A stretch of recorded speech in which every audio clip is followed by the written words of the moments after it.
Saudara-saudara, sebagai praktisi bisnis, sebagai akademisi, dan juga sebagai pemerhati teknologi informasi, saya pribadi melihat bahwa cryptocurrency pada dasarnya merupakan sebuah fenomena. Fenomena yang terjadi karena kemajuan teknologi informasi dan komunikasi. Oleh karena itulah berbagai negara-negara di dunia menanggapi fenomena ini dengan cara yang berbeda-beda. Sehingga kalau banyak orang bertanya mengenai bagaimana peraturan atau kebijakan atau regulasi yang terkait dengan cryptocurrency, maka tiap negara memiliki kebijakannya sendiri-sendiri. Bahkan Amerika sebagai salah satu negara federal, di tiap bagian negara-negara bagiannya juga memiliki pendapatnya sendiri-sendiri mengenai cryptocurrency itu sendiri. Mari kita lihat. Contohnya adalah IRS ya. IRS ini adalah lembaga di Amerika yang bertanggung jawab terhadap pengumpulan pajak negara. IRS menganggap bahwa cryptocurrency itu bukan real currency. Dia dianggap bukan sebagai mata uang. Tetapi IRS melihat cryptocurrency sebagai sebuah properti sehingga bisa diajukan, dikenakan pajak terhadapnya sesuai dengan nilai pasar. Bisa dimengerti mengapa IRS menganggap ini karena dia punya kepentingan untuk mengumpulkan pajak sebanyak-banyaknya. Dan sebagaimana sebuah properti, ya, kita memiliki properti kan, nah nilainya bisa naik, nilainya bisa turun. Jadi ada kemungkinan mengalami keuntungan atau kerugian.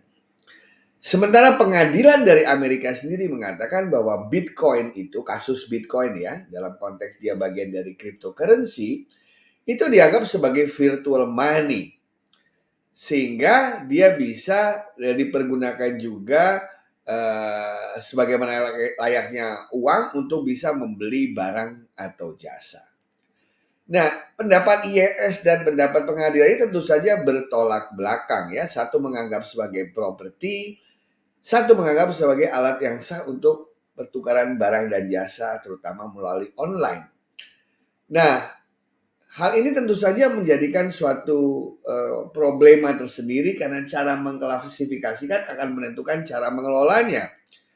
Sehingga banyak pendapat, banyak argumen, banyak debat yang masih terjadi di sana.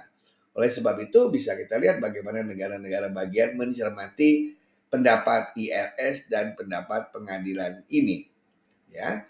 Nah, misalnya kita lihat ya,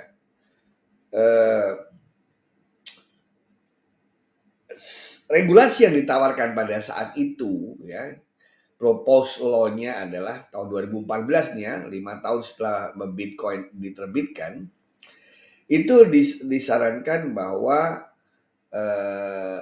dilakukan kalau kita lihat bagian kedua ya, declare cryptocurrency be treated as currency not property. Jadi disarankan model yang seperti dikatakan IRS, itu bab 2-nya. Kenapa? Karena pertama, prevented the government from creating any statutory restriction or regulation specifying identification and governing the creation bla bla bla of cryptocurrency. Dengan kata lain, harus mencegah adanya mata uang baru lah gampangnya begitu, karena bisa melemahkan dolar, mungkin pikirannya seperti itu. Itu yang dipropos. Hasilnya adalah kita lihat misalnya the state of New York. The state of New York mengeluarkan yang namanya aturan yang terkenal dengan istilah bit license. Bunyinya adalah no person shall without a license obtained from the superintendent as provided in part 1 and in this part engage in any virtual currency business activity. Dengan kata lain, New York State mengatakan Anda boleh menggunakan virtual currency untuk bisnis activity asalkan mendapatkan izin atau license dari superintendent atau otoritas yang dikemukakan dalam aturan mereka tersebut. Jadi boleh asal menggunakan lisensi. Nah, New York State Bit License sendiri mendefinisikan virtual currency sebagai berikut. Jadi virtual currency means any type of digital unit, ya, jenis-jenis unit digital seperti apapun, that it use a medium of exchange or a form of digital stored value. Dengan kata lain, ini dia menganggap dua-duanya sah. Apakah sebagai media transaksi atau sebagai digital stored value. Ya, bisa disamakan juga dengan properti ya, karena ada nilainya. Yang bisa dihasilkan oleh satu, lembaga sentralisasi, dua, lembaga-lembaga atau mekanisme desentralisasi, atau tiga, dari sistem yang diciptakan oleh algoritma computing. Jadi lebih leluasa di sini dalam New York Bit License itu dalam mendefinisikan virtual currency. Bisa sebagai store value atau alat transaction. Bisa diciptakan secara digital oleh lembaga yang sentralisasi, teradminister, yang terdesentralisasi maupun yang berbasis pada sistem atau distributed. Nah, oleh karena itu, berdasarkan hal itu, maka virtual currency business activities adalah the conduct of any one of the following types of activities. Jadi, apa yang dimaksud dengan business activity disampaikan juga di sana. Misalnya, menerima virtual currency melalui transmisi atau menyimpannya, storing, holding, or maintaining, custody, or control of virtual currency. Buying and selling, jual beli virtual currency. Exchange services sebagai bagian dari customer business.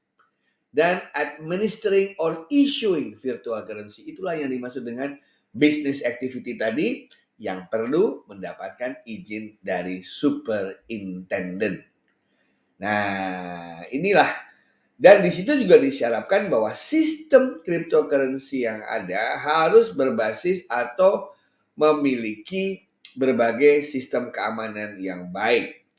Misalnya berbasis fingerprint, harus ada background checks, harus jelas capital requirement-nya, memenuhi syarat-syarat cyber security requirement, ada discovery recovery plan-nya, ada advertising disclosure requirements dan consumer protection.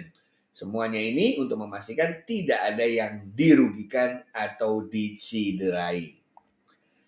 Nah, regulasi di Amerika ini, ya, yang umum ini, yang tadi sudah contohnya dikembangkan oleh New York State, mulai dicoba untuk dilihat oleh state-state yang lain, seperti California, Massachusetts, dan state-state yang lain mencari berbagai model yang diinginkan dan sesuai dengan keinginan masyarakat mereka.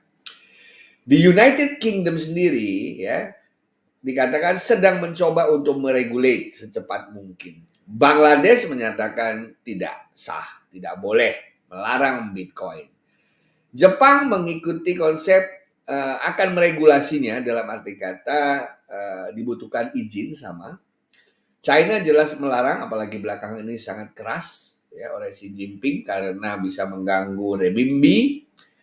Kemudian Brazil tidak meregulasi cryptocurrency. Dan Anda bisa melihat tiap negara punya pendapatnya masing-masing, berubah-ubah secara dinamis sesuai dengan kejadian yang ada di sekitarnya. Jadi karena ini merupakan sebuah fenomena, Anda bisa memahami mengapa tiap negara memiliki regulasi yang berbeda. Bahkan satu negara pun yang terdiri dari negara bagian bisa punya regulasi yang berbeda. Dan bahkan regulasinya bisa berganti-ganti dalam satu hari ke hari yang lain, satu tahun ke tahun yang lain, karena dinamika ekonomi global. Seperti yang kita lihat di berbagai negara di dunia. Inilah salah satu yang namanya disrupsi, yang membuat kita harus berpikir ulang terhadap berbagai konsep-konsep yang kita pahami di dunia ini. Ingat, dulu kita mengatakan uang adalah alat perantara. Dan dalam konteks IT, dengan keberadaan IT, dengan perkembangan IT yang banyak hilang adalah intermediary, fungsi-fungsi perantara. Dalam konteks inilah maka cryptocurrency berkembang. Terima kasih.